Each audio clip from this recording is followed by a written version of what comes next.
बहुत से लोगों को ये जानकारी नहीं होती कि चंद्रवंशी कोई समाज या जाति नहीं है बल्कि क्षत्रियों का एक प्राचीन वंश है। इस वंश में कई राजपूत कुल शामिल हैं। आइए जानते हैं चंद्रवंश का परिचय, इसकी उत्पत्ति और वंशावली।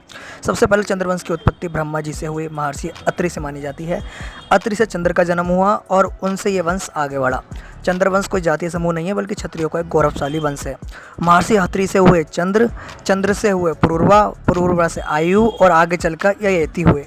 ययति की पत्नी देवयानी से यदु का जन्म हुआ, जिनसे यदुवंश चला, और ययति की दूसरी पत्नी शर्मिष्ठा से पुरु का जन्म हुआ, जिनसे पुरुवंश चला। इन्हीं वंशों से आगे चलकर पांडव, कौरव, जरासंध और भगवान श्री कृष्ण जैसे महापुरुष पैदा हुए।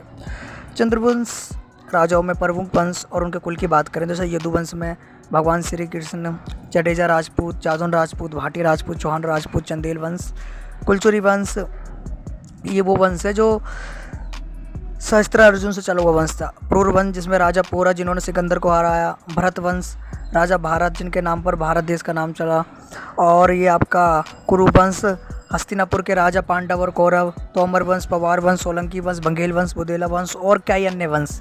जो चंद्रवंशी राजपूतों की जो प्रमुख शाखाएं हैं जैसे सोमवंशी राजपूत हो गए, रवानी हो गए, कौशिक हो गए, भाटी हो गए, जादौन हो गए, चौड़ासमा हो गए, सुंड हो गए, रायजादा हो गए, सोलंकी हो गए, भगेला हो गए, घेरवार हो गए, बुंदेरा हो गए, तोमर हो गए, जनवार हो गए, गर्गवंशी हो गए, काकती हो गए, जडेजा हो गए, यादव हो गए, पठानिया हो गए, पंवार हो गए और भी बहुत सारे अनेक कुल हैं।